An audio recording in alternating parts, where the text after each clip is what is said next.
Dictation start now. I take your leave, sir, and the indulgence of the House to refer to certain incidents which took place in this House as well as the other House in the course of the last week, and which somewhat disturbed the normal serenity of the work of Parliament.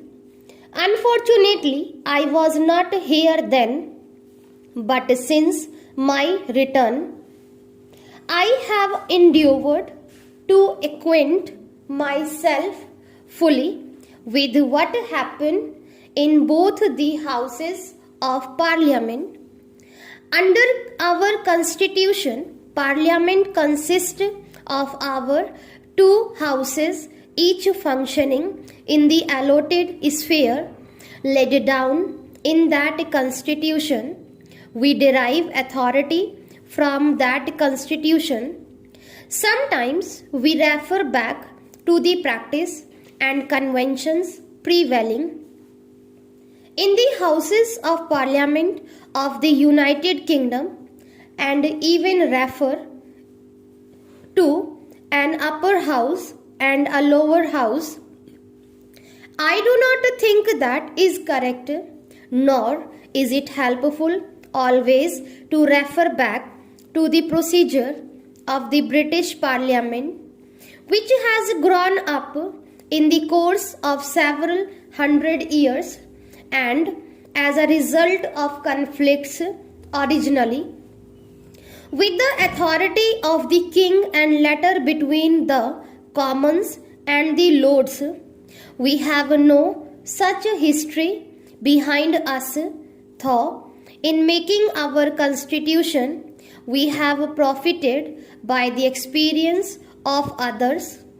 Our guide must therefore be our own constitution, which has clearly specified the functions of the House of the People and the Council of States. To call either of these house an upper house or a lower house is not correct.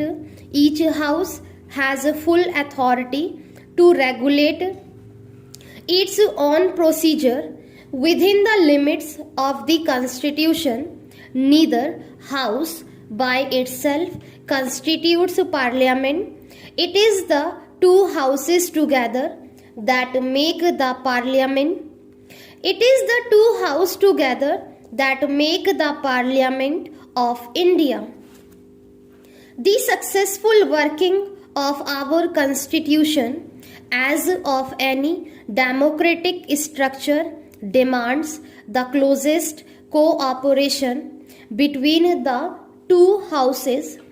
They are in fact parts of the same structure, and any lack of that spirit of cooperation and accommodation would lead to difficulties and come in the way of the proper functioning of our Constitution. It is therefore particularly to be regretted that any sense of conflict should arise between the two houses for those who are interested in the success of the great experiment in nation building that we have embarked upon. It is a paramount duty to bring about this close cooperation where each other there can be no constitutional differences between the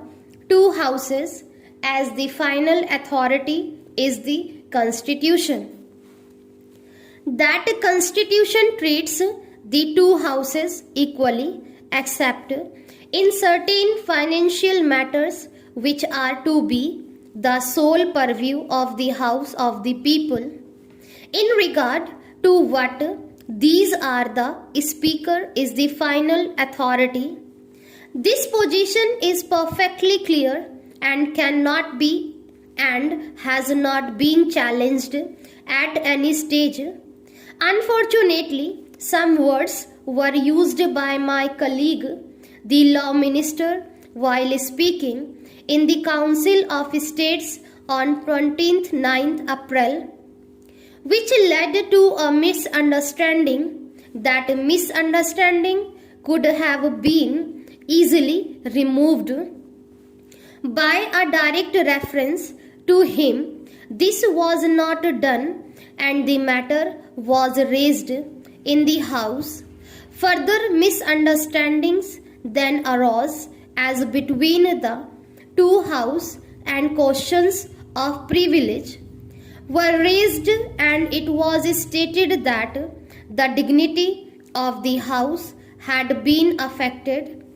All of us are jealous of maintaining the dignity and authority of this house and of the speaker who represent this house.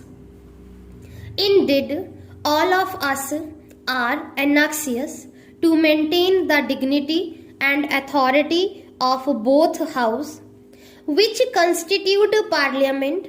My colleague, the law minister, is as anxious as any of us to maintain that dignity and authority, and it has been a matter of the greatest regret to him that any words of his should have led people to believe otherwise, and further led to certain occurrences in both houses which disturbed for a while the cooperative and friendly atmosphere which must of necessity prevail in both houses of Parliament. Owing to the sum of these occurrences, he was placed in an embarrassing position where to carry out the directions of one house might appear as if he had ignored the directions of the other. In this dilemma, he might have produced an impression of not having shown the usual consideration which is the duty of every member. But that was far from his intention, and he regret it and trust that the House will accept his apology for any mistake which he might have inadvertently committed. So far as the facts are concerned, they are clear, although unfortunately my colleague, the law minister, was not aware of all of them. At the time the first reference was made to this matter in the Council of States, it is clear and beyond possibility of dispute that the Speaker's authority is final in declaring that a bill is a money bill when the Speaker gives his certificate to this effect. This cannot be challenged. The Speaker has no obligation to consult anyone in coming to a decision or in giving his certificate, but he has himself decided to ask for the opinion of the law ministry. Here